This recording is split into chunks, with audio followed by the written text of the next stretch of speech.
Hi, I'm Shelby Williams with Plano City Council, and tonight's recap, we have two big items to talk about. The first was passing for the third year in a row what is now called the no new revenue tax rate, previously called the effective tax rate. This simply means it's a calculation set by state statute that we are not going to collect any more taxes in aggregate across the city this next fiscal year than we did the prior fiscal year for properties that were taxed last fiscal year. That does not count new property coming online. Now, I've gotten a lot of questions from people who have an estimate of higher residential taxes on their home. And the reason for this is the no new revenue rate is set, again, as an aggregate across the entire city. It includes residential, commercial, the whole nine yards, everything. And what we've seen over the past year is residential home values, specifically single family homes, have skyrocketed. You've probably heard how nuts the housing market is, where people are getting above asking price on their homes. People are putting in bids 20% over asking price in cash, and they're getting a ton within no time at all. However, commercial real estate during the pandemic has gone down in value because a lot of companies, if they didn't go belly up, they've realized, you know what, we don't need all these people here. And more people have migrated to Zoom because whatever loss of productivity they suffer working from home on Zoom is less than the amount that those companies were paying in commercial real estate to keep those employees at desks. So there's a little bit of an imbalance. When commercial real estate goes down in value but residential goes up, then the middle ground between those two in the aggregate property tax calculation means that if we collect the same amount of revenue as last year from existing properties, that homeowners may see an increase while commercial property owners see a decrease. The only way around that and make sure homeowners on average don't see an increase is by taking a significant tax cut across the city, which would mean commercial property owners see a great big cut in their taxes. We would not have the option to just rebalance what we're taxing homeowners versus commercial real estate. This, I am hoping, should right itself within the next year, but that's what accounts for the disparity this year. And I'll just give you a little foreshadow. I am hopeful that we could adopt the no new revenue rate again next year for the fourth year in a row. For a city like Plano that's not growing significantly, that is not sustainable in the long term, because it means we are not keeping pace with inflation. You may have noticed that inflation is now kind of spiraling out of control. So there are two ways this has an impact. We have to balance the fact that our taxpayers' purchasing power is declining, and y'all aren't getting any raises, at least not commensurate to the pace of inflation. But likewise, inflation is causing our cost of services to go up. The city's cost of services, goods and services. We're experiencing inflation and shrinkflation, where the price for something might stay the same, but you're getting less and less of it. So this is also, in total transparency, likewise counterbalanced against our staff's purchasing power. So with runaway inflation, if our staff does not get at least a modest cost of living raise, and that's what a cost of living raise is supposed to do, is keep pace with inflation. If they don't get at least a modest cost of living raise this year and next year, then their purchasing power is going to dwindle even further. And that's not fair to them, and tax increases aren't fair to you. So this is a very delicate balancing act. And if we had a healthy economy and things were normal, then it wouldn't be a big deal. But we are not in a healthy economy. Inflation, if I heard the figure right today, I heard that year-over-year inflation from last year is the largest year of inflation on record in the United States, which is a big statement. So we're going to keep looking at that, and we've got a whole other year before we pass the new budget and the tax rate. We did pass the budget for the next fiscal year tonight at $639 million. And the CIP, the Community Investment Plan, which is basically the appropriation of some of the tax revenue we're going to raise, and we're determining what we're going to spend it on, is $305.5 million. That's reinvesting in our community, making improvements, repairs, etc. That is not just ongoing operations and maintenance. So that's the long and the short, more the long, less the short, of the tax rate that we passed tonight. But we did officially get the no new revenue rate now for the third year in a row. Some of you may remember that I campaigned in 2019 on adopting what was then called the effective tax rate for at least 2 years in a row to get a handle on the prior several years of tax increases. Well, now we've got it 3 years in a row, and my thanks to the city staff for making it happen. And council as well. This was passed unanimously. Second big item tonight was a joint update between Planning and Zoning Commission and the Comprehensive Plan Review Committee. The CPRC, for short, Comprehensive Plan Review Committee, was established in late 2019 to embark on creating a new comprehensive plan for our city. The prior comprehensive plan, Plano Tomorrow, was a source of great contention, and that has since been repealed. We repealed it about a year ago, which was another one of my campaign promises, to act on the petition to repeal the Plano Tomorrow plan. We did that, we repealed it. We are now operating under the prior plan, which is colloquially referred to as the 86 plan. It's not actually the 86 plan. It underwent substantial amendments, the most recent of which was in 2012. So it's not as ancient as 86. However, that's the plan we're operating under, and it does not meet our needs. It's insufficient to our current needs, because even as updated in 2012, we're about a decade advanced since then, and we need a new comprehensive plan which meets our needs for the next 30 years, understanding we're going to amend it periodically and review it, but also that the overwhelming majority of our people can get behind.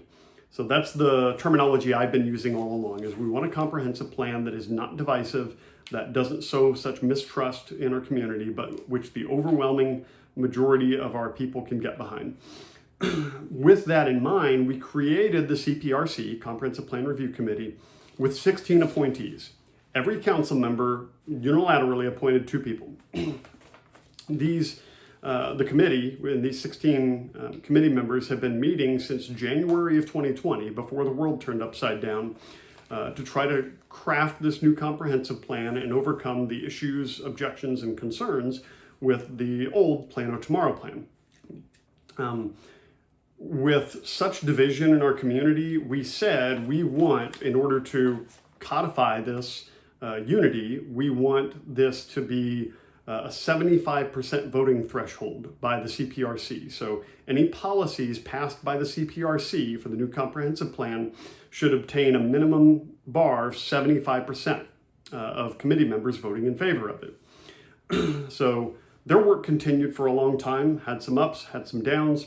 A subcommittee was formed to try to resolve differences, but out of that came a comprehensive plan which the CPRC voted on unanimously, 15-0. There's one member not present.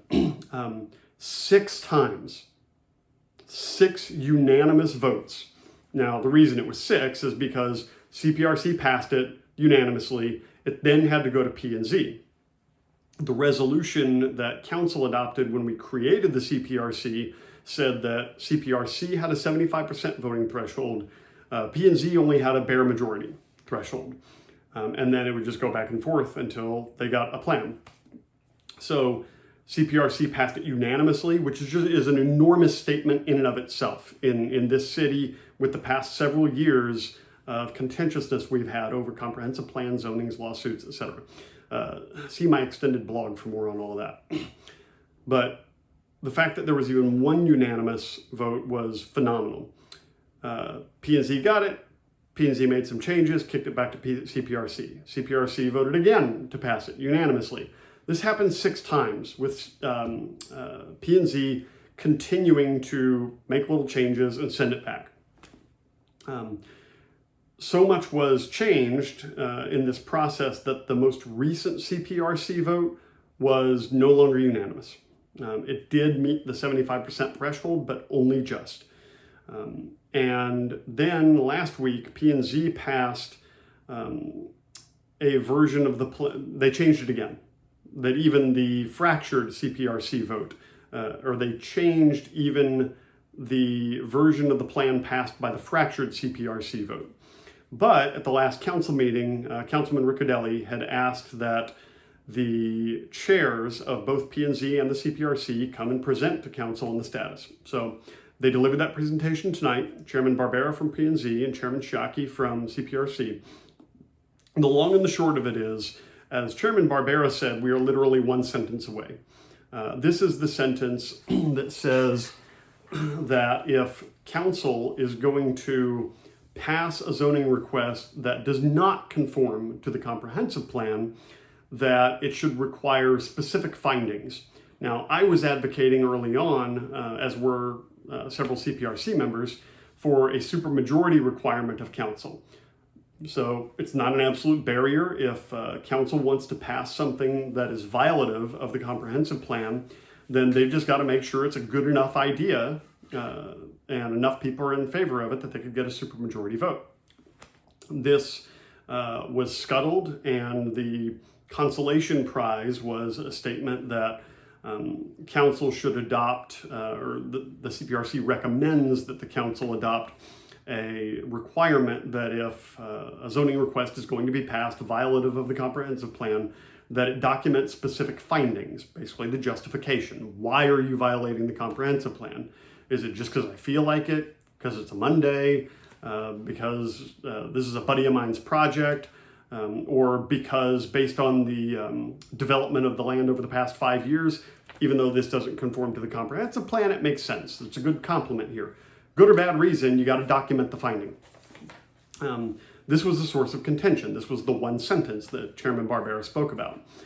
Chairman Shockey, I think it was Chairman Shockey, not Vice Chair Pronsky, made the point that yes, technically that's one sentence, but there's a whole lot wrapped up in that sentence. And it comes back to trust and the division in the community.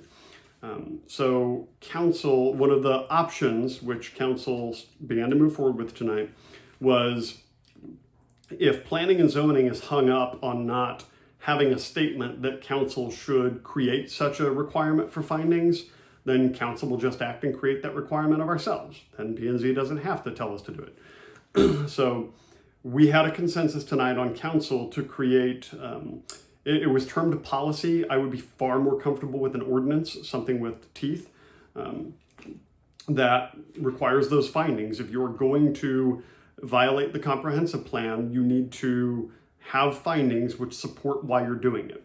And I believe it should be an ordinance, not a policy, because the whole purpose of this is to raise the bar, and so that the comprehensive plan isn't just a suggestion. You know, we've spent almost $1 million on this and 1.5 years on it. The people who have invested so much time in this, from the CPRC and city staff, and so much money, the taxpayers, deserve far more than for the comprehensive plan to be just some people's suggestion. And P&Z and council are just going to do whatever they want anyway. So I'm all in favor of raising that bar. And if something in violation of the comprehensive plan truly is a good idea, then document your findings, get the support. So that's what council is going to do. City staff is going to bring back before us language which I would argue should be codified as an ordinance, not just a policy which can be ignored at will. But that's going to have to happen whenever it's brought back before us. We're going to have to determine to pass it as a policy or as an ordinance to raise that bar. Theoretically, what happens next is that CPRC, the ball's back in their court because P&Z changed the plan again. And so if CPRC is happy with the action council has taken about requiring these findings, then maybe they will then be willing to pass, hopefully unanimously, the modified version that P&Z just passed. If not, then this continues a little bit, but several council members tonight, myself included, expressed that we're kind of tired of the delays and we don't want the can to just be kicked back and forth in perpetuity. So my hope is that this is going to draw to a close very soon. After CPRC passes something and P&Z does not change it, then we're going to have a public hearing as required under law. And then P&Z will have another meeting to present their formal recommendation to council. They can recommend it or not, say, give it a thumbs up, thumbs down, we like this, we don't like that, whatever their recommendation is. And I said this tonight in the meeting, give us your recommendation, and then we're moving forward. We're going to have a period of public input, several weeks, and then ultimately it will come before council for a vote. The fact that the disparate people appointed to the CPRC by various council members, they represented different camps in all of this. The fact that they came together in 6 unanimous votes speaks volumes as to the quality of this comprehensive plan and how it works to resolve the challenges that Plano is going to have in the future and the concerns that citizens have had for many years now. I've pored over the plan myself. It's fairly complex as comprehensive plans go, but it is good for that, and the complexity was required to balance these concerns. So anyway, that was a very long-winded recap. That probably lasted as long as the actual meeting agenda item. But anyways, that's where we stand. So look for the next meeting or the meeting after that for council to have something come before us to require such findings. And as always, if this is something you're passionate about, I encourage you to show up at the council meeting to speak about it. Now moving on, those were the big things. Several other items to cover, recapping the rest of the meeting for you. There was a zoning case involving a car wash. There was a lot more discussion than you would expect from a zoning case for a car wash, but this is on the southeast side of Park and Alma. There's a little carve out of land there that had been intended for something else previously, but was never developed. There's a big public storage area developed around there. That ultimately passed 7-1. So we're gonna get a car wash there. In the preliminary open meeting, Councilman Grady became our nominee to the National League of Cities Board. Congratulations, Councilman Grady. We saw the comprehensive the comprehensive monthly financial report. I'll give it to you in a nutshell, steady as she goes. We have brought in a little extra property tax than we anticipated because of new developments, or rather over last year because of new developments coming online. We have collected more in sales tax over this time last year, as you could expect, because this time last year we were still in the throes of the pandemic.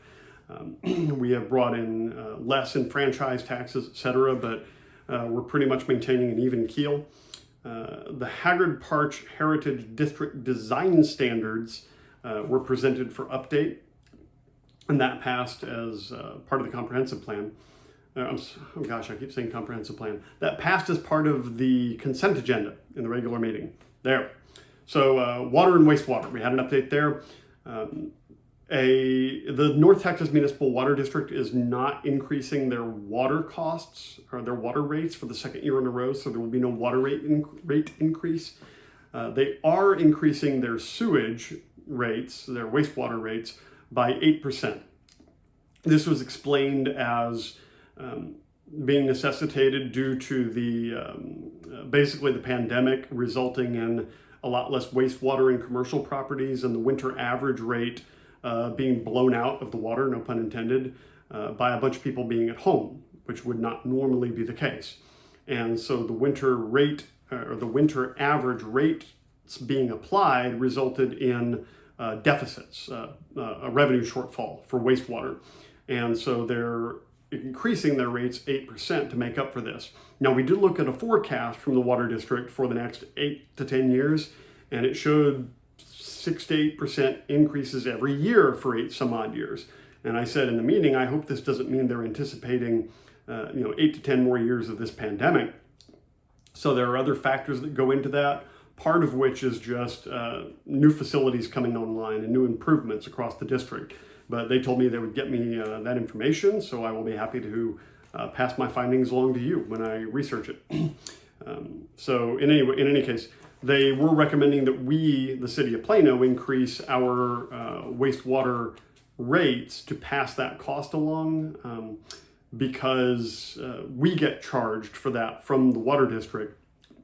And that, of course, gets passed along to you, the consumer, and the resident. So I do want to note that our water rates, including wastewater, are still very low. For 10,000 gallon water usage and 5,000 gallon wastewater, our current rate is $86.38. That is compared to the state average of $110.49. So we're about $25 or so below the state average, and we are amongst the lowest in the entire DFW Metroplex. A couple of things that happened in the regular meeting.